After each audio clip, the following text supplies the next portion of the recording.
जय हिंद all my dear students, आपका इस प्लेटफॉर्म पे स्वागत है।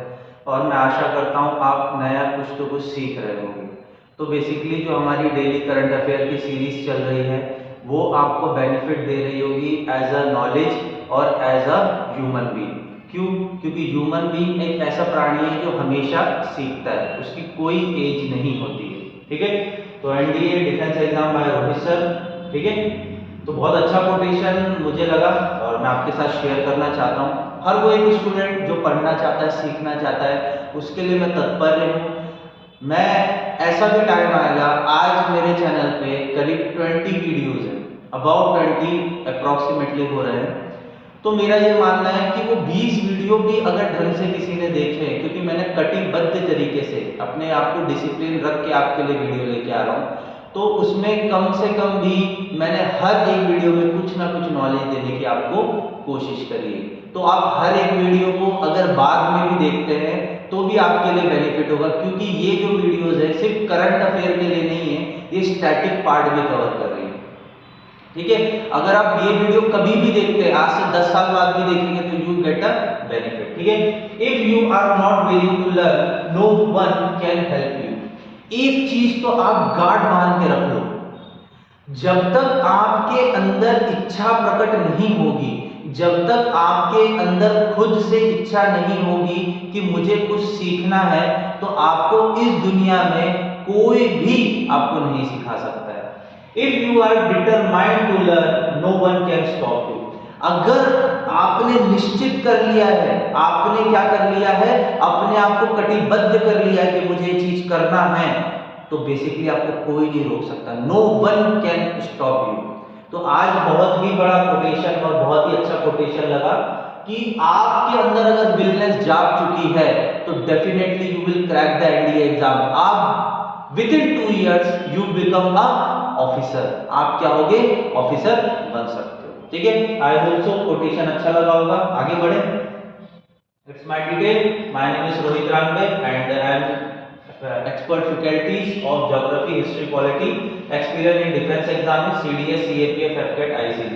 ये हमारा लेफ्टिनेंट फाउंडेशन कोर्स है, कवर कर रहा है सब relevant current affair, doubt solving session, NDA special focus study, personal mentorship, ये सब चीजें हम आपको इस लेक्चर में प्रोवाइड करा रहे हैं। ठीक है, चलो आगे बढ़े। ये मेरा टेलीग्राम ग्रुप हैंडल है। ठीक है, 2 मिनट रुकेंगे, लेक्चर चालू रहेगा।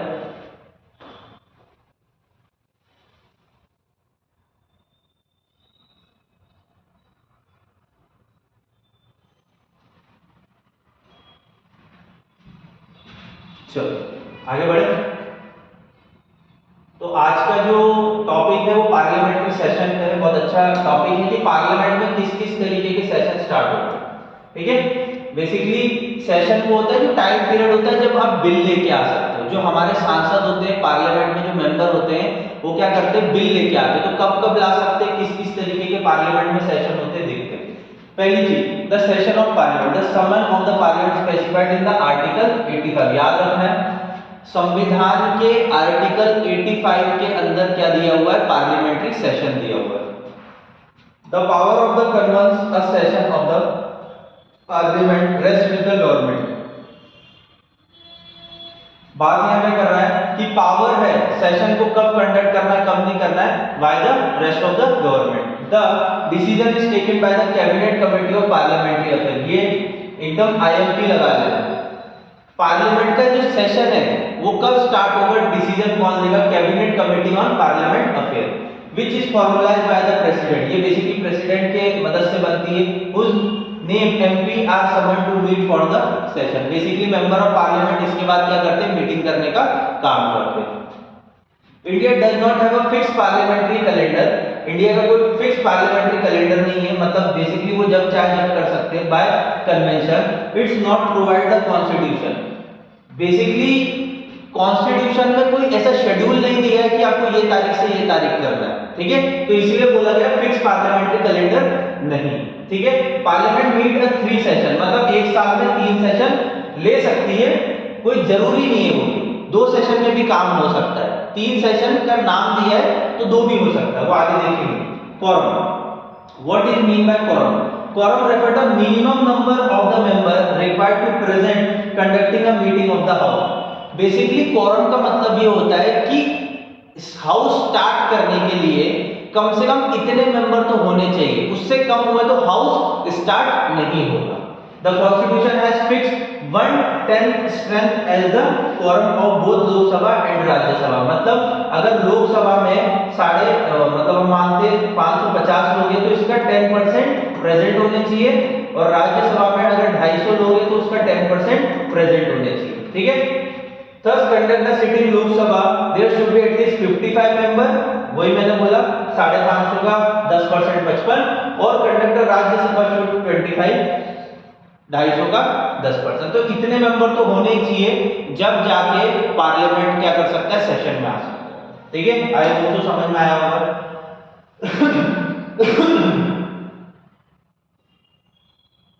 The longest budget session, first session start towards the end of the January। सबसे पहले जो बजट सेशन होता है, the longest budget session start towards the end of the January and conclude by the end of the April of the first week of the May। मतलब basically जो first session होता है वो जनवरी से start होता है और लास्ट अप्रैल मई तक खिंचता है, यही सबसे बड़ा सेशन होता है। This session recess a parliamentary committee and the budgetary proposal। Basically जो फर्स्ट सेशन होता है वो कहीं ना कहीं क्या होता है, पार्लियामेंट्री बजट का सिस्टम होता है। जैसे कि 1 फरवरी को हमारा बजट आता है ना, उसी बेसिस पे। The second session third week monsoon session, इसको क्या बोला जाता है, थर्ड वीक मॉनसून सेशन, जुलाई से अगस्त के बीच में होता है। ठीक है, जुलाई से स्टार्ट होता है, अगस्त में खत्म होता है, और लास्ट विंटर मतलब थर्ड सेशन जो नवंबर से दिसंबर चलता है। तो मैंने आपको बता दिया 3 सेशन होते हैं, सबसे पहला बजटरी सिस्टम, दूसरा मॉनसून सेशन और तीसरा विंटर सेशन। ठीक है। Summoning of the parliament. अब समनिंग ऑफ द पार्लियामेंट क्या होता है, summoning is the process of calling all the member of the parliament at the meeting. Summon का मतलब क्या होता है, ये थोड़े टेक्निकल वर्ड्स हैं क्योंकि उस समय जिनने कॉन्स्टिट्यूशन बनाया था वो एक लेवल के व्यक्ति थे, कोई ऐसे नॉर्मल व्यक्ति नहीं थे। तो समन का मतलब होता है कि पार्लियामेंट में सबको इनवाइट करना कि आप आइए, जो भी मेंबर ऑफ पार्लियामेंट है। President summon each house of the parliament time to time. Summon में कौन सबको संबोधित करेगा, प्रेसिडेंट करेगा, याद रख लेना, प्रेसिडेंट संबोधित करता है। The gap between 2 session of parliament exceed 6 month. मैंने ये बोला था 3 सेशन होना मतलब 3 सेशन कंडक्ट करना जरूरी नहीं है, साल में 2 भी हो सकते हैं, एक 6 महीने का और एक 6 महीने का। ठीक है। Which mean parliament meet at least 2 times a 1 year। मतलब बेसिकली पार्लियामेंट एक साल में 2 बार मिल सकती है।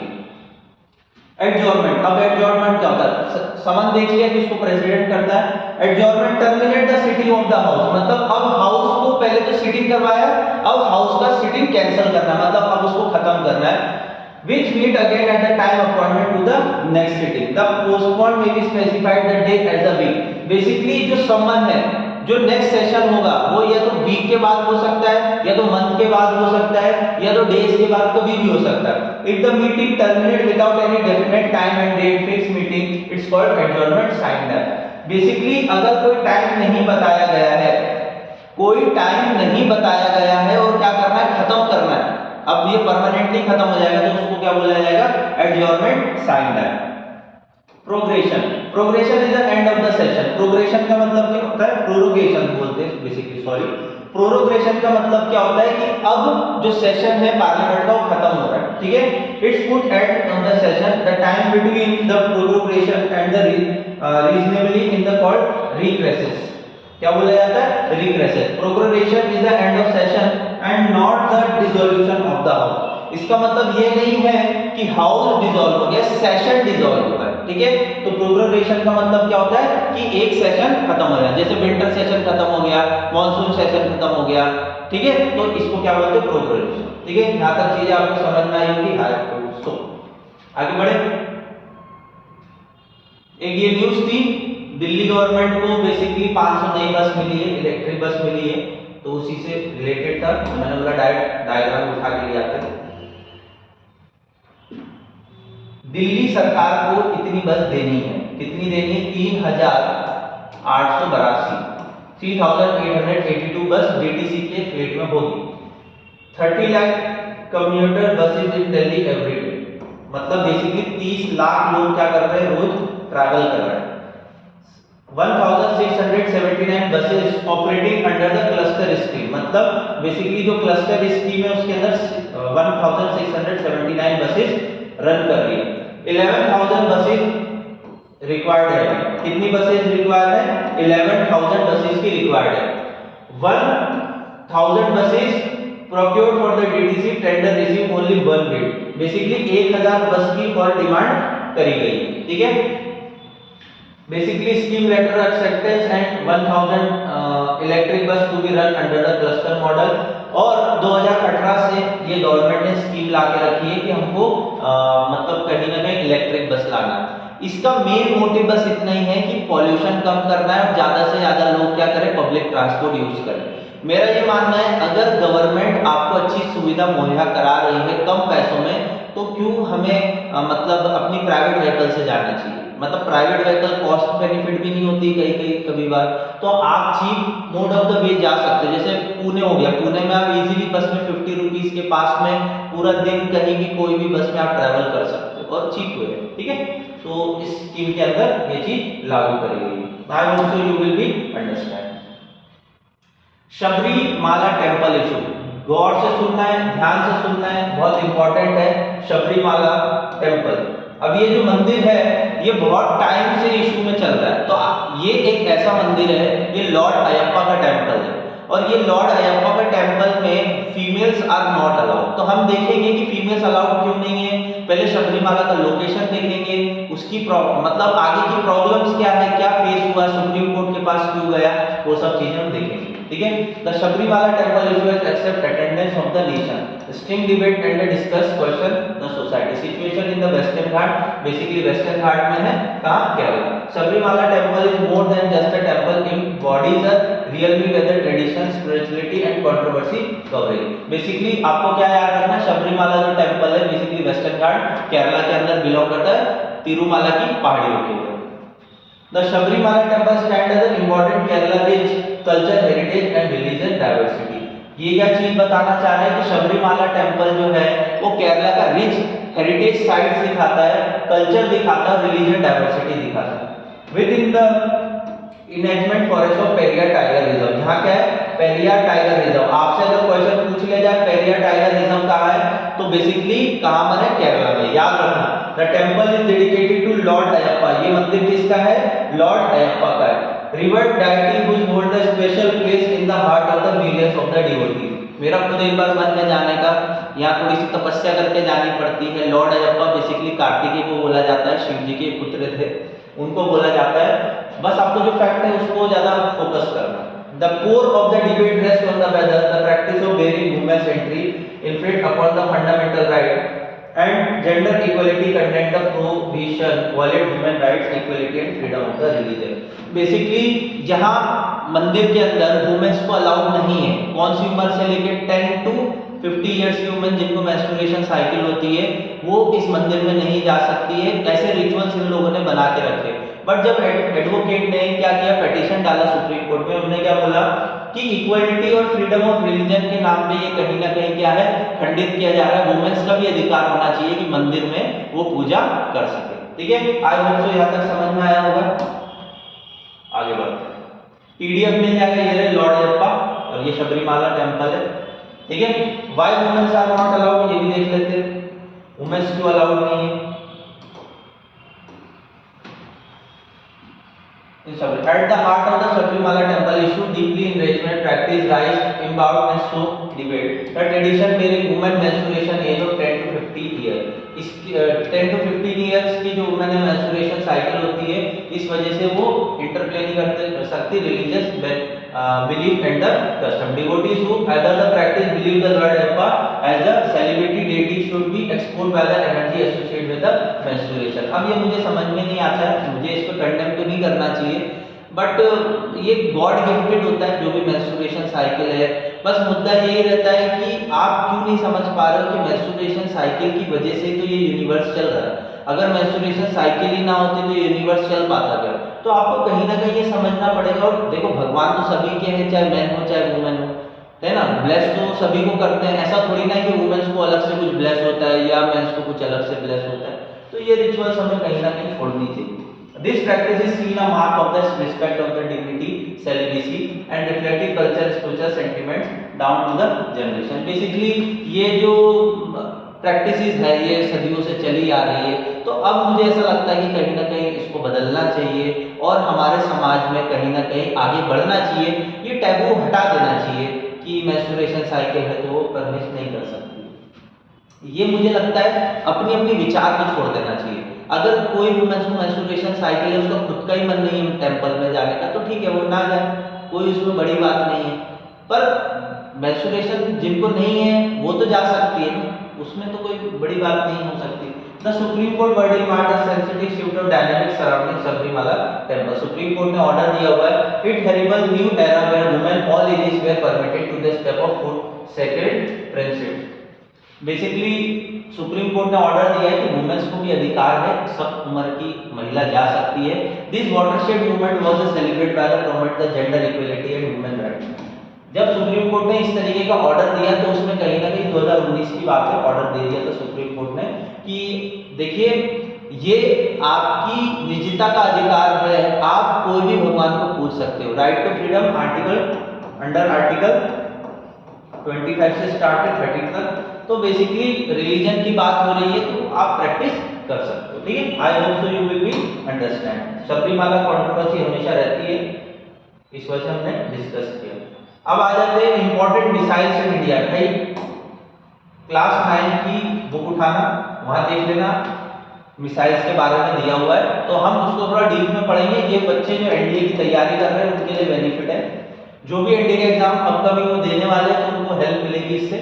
इंपॉर्टेंट मिसाइल्स इन इंडिया, सबसे पहली मिसाइल है सरफेस टू एयर मिसाइल, जिसे सैम बोलते हैं। This missile design to intercept and destroy the hostile aircraft and missile in the air. Basically ये बात कर रहा है कि सरफेस से एयर में उड़ाने वाले, मतलब इनके पास कुछ ऐसा सिस्टम होगा जो नीचे रखा होगा और वो एयर में जो एयरक्राफ्ट होगा उसको क्या उड़ा देगा, ठीक है। इसको क्या बोला जाएगा, surface to air missile. System provide defence against the aerial threat. Basically Pakistan ने या चाइना ने ऊपर से हवा से कोई बम गिराने की कोशिश करी तो हमारे जो ग्राउंड पे सिस्टम है वो क्या करेंगे, उसको तहस नहस कर देंगे। Install at the military assets.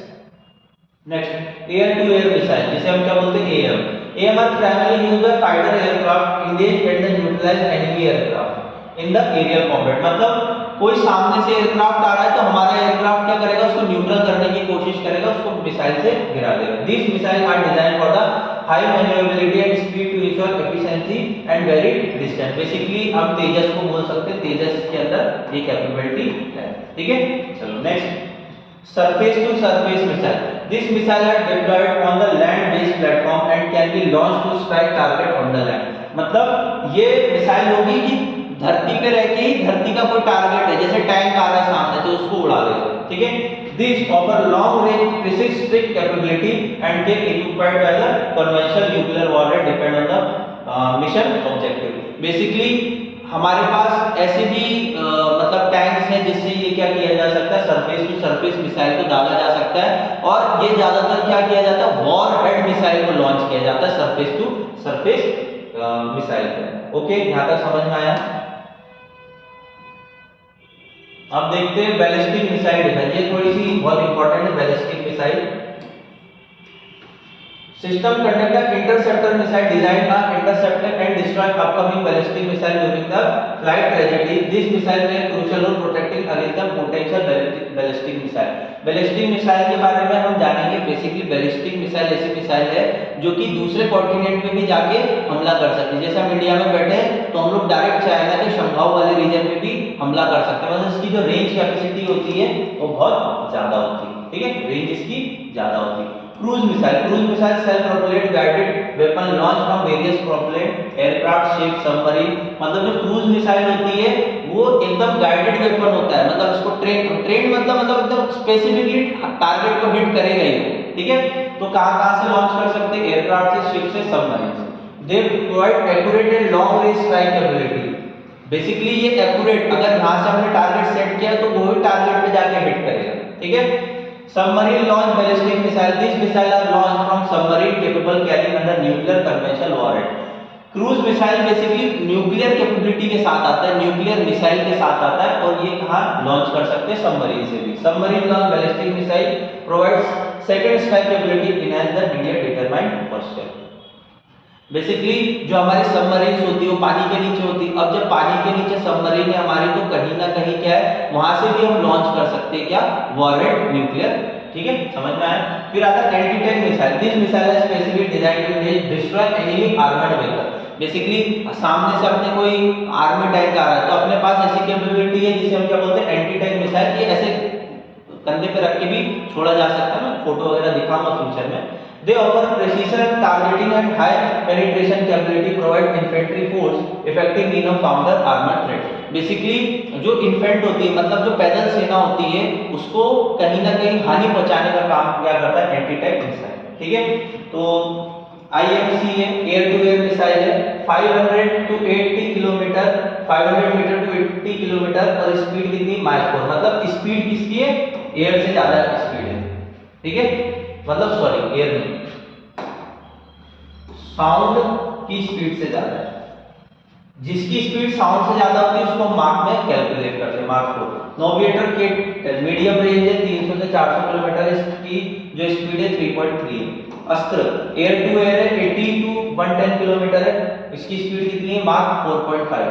Solid fluid detector ramjet, ये visual range air to air missile है 350 किलोमीटर है, इसकी स्पीड है मार्क 4.5। तो ये आपको थोड़ी सी याद रखनी है, आपसे पूछा जा सकता है। जो इंपॉर्टेंट होगा मैं बता देता हूं एनडीए वाले, ये स्लाइड में इंपॉर्टेंट होगा। जैसे त्रिशूल हो गया, त्रिशूल मिसाइल इंपॉर्टेंट हो सकती है। जैसे Trishul missile short range surface to air missile है, क्वेश्चन पूछा हुआ है, एनडीए में भी आया हुआ है और यूपीएससी सीएससी में भी आया है, सिविल सर्विस एग्जाम में भी आया है। इसकी रेंज कितनी है, 9 किलोमीटर और स्पीड कितनी है, मार्क 1 है। ये फॉर्म देख लो, quick reaction surface to air 30 kilometre, Maitri quick reaction surface to 30 kilometre की है, सैप long range surface to air missile 350 kilometre की है। तो बेसिकली त्रिशूल ज्यादा पूछता है, शॉर्ट रेंज है, surface to air missile 9 kilometre में मार दे रहेगा। ठीक है, अब ये हमारे अग्नि जो सीरीज है वो इंपॉर्टेंट है। अग्नि सीरीज से क्वेश्चन बहुत बनता है, आपको याद रखना है अग्नि सीरीज से। अग्निवन, ठीक है, अग्निवन की स्पीड कितनी है, मतलब साउंड की स्पीड से 7.5 टाइम ज्यादा है। उसकी रेंज कितनी है, 700 से 1250 किलोमीटर। अग्नि 2 कितनी है, मार्क 12 की स्पीड है और 2000 से 3000 किलोमीटर है। अग्नि 3 की कितनी है, 5 to 6 किलोमीटर पर सेकंड है और उसकी डिस्टेंस कितनी, 3500 से 5000। अग्नि 4 कितनी है, इसकी स्पीड मार्क 7 है, 3 से 4000। अग्नि 5 कितनी है, मार्क 24 है, 5000 टू 8000। ये डेवलपिंग स्टेज में अग्नि 5, ये सब हमने ट्रायल कर चुकी है, देख चुकी है। मतलब हमारे पास इस तरीके की मिसाइल भी है कि दुश्मनों को हम लोग निस्ता नाबूद कर सके। ये सब सिर्फ दिखाने के लिए नहीं, कभी वक्त पड़े तो काम में भी आ जाती है। ठीक है, अब ये देखो ब्रह्मोस, ये एक इंपॉर्टेंट मिसाइल है। ठीक है, ब्रह्मोस का भी बहुत इंपॉर्टेंट है। ठीक है, निर्भया सुपरसोनिक क्रूज मिसाइल पूछा हुआ है यूपीएससी में, यूपीएससी में पूछा हुआ है, याद रखना। निर्भया 1000 to 1500 किलोमीटर, जब टेलीग्राम पे आऊंगा तो मैं क्वेश्चन दूंगा निर्भया से।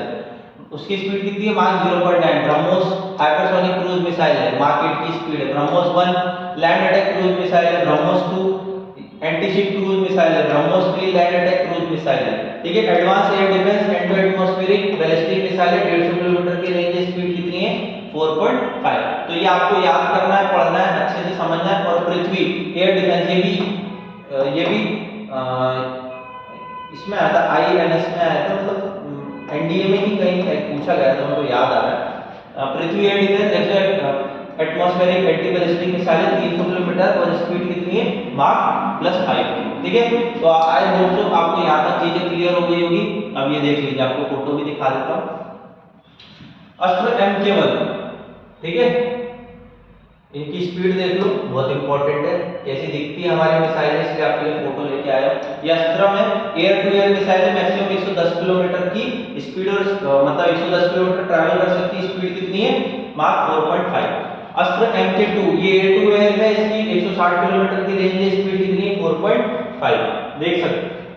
अस्त्र MK3 एयर टू एयर है, स्पीड डिस्टेंस कितना है, 350, स्पीड कितनी है, 4.5। ठीक है, तो डिस्टेंस देखो 110 से 160 फिर 350, अब ये 200 से 300 की है, नो अटैक।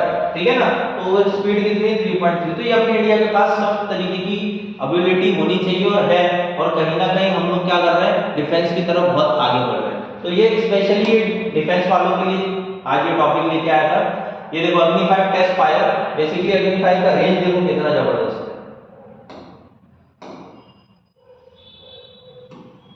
देखो India Monday successful test fire केवल अग्नि 5 अगली 5, ठीक है। तो बेसिकली अगर इंडिया से छोड़ा तो बेसिकली पूरा रशिया पूरा कैप्चर कर लेगा।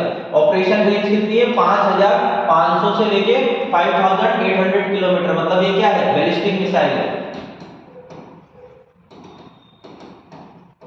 ये क्या है, बैलिस्टिक मिसाइल है। इसका वेट कितना है, 50,000 किलो, लेंथ कितनी है, 17.5 मीटर, और स्पीड कितनी, 24 माक, मतलब साउंड की स्पीड से 24 गुना स्पीड ज्यादा है, 24 मल्टीप्लाई, इतनी स्पीड ज्यादा। और इंजन क्या है इसका, 3 स्टेज इंजन, ठीक है। और ये न्यूक्लियर वॉरहेड कैपेबिलिटी 1500 किलो तक। अब एक बात बताओ, किसी देश में 1500 किलो वॉरहेड डाल दिया जाए तो उसका क्या ही होगा। और ये जो सीरीज है अग्नि 1, अग्नि 2, अग्नि 3, अग्नि 4, ये कब कब बनी है, 2012, 2013, 15, ठीक है। तो इसकी रेंजेस देख लो। और ये अग्नि 5 हमने टेस्ट फायर कर दी है पर अभी तक लॉन्च नहीं करी है, ठीक है। तो यहाँ तक आपको समझ में आ गया होगा। आई होप तो डिफेंस में आपको यहाँ तक चीजें समझ में आई होगी किस तरीके की मिसाइल रेजिम अपने पास है। 9th क्लास की जो टेक्स्ट बुक है ना, वहां भी आप देख सकते हो ये सब चीजें दी है। ओम फिनिक्स पोपला जल्दी आ जाओ, मुझसे जुड़ जाओ। एनडीए का कोई भी तैयारी करनी है, डिफेंस से रिलेटेड कुछ भी जानकारी लेनी है, मैं आपके साथ हूँ, आपकी मदद जरूर करूंगा मैं, ठीक है। कॉन्टैक्ट नंबर पे आप कॉल कर सकते हो। Thank you for watching. आपको अच्छा लगा हो तो शेयर और लाइक जरूर करना है, और जल्द हम मिलेंगे, ठीक है। लाइक और शेयर जरूर करना है आपको। Thank you.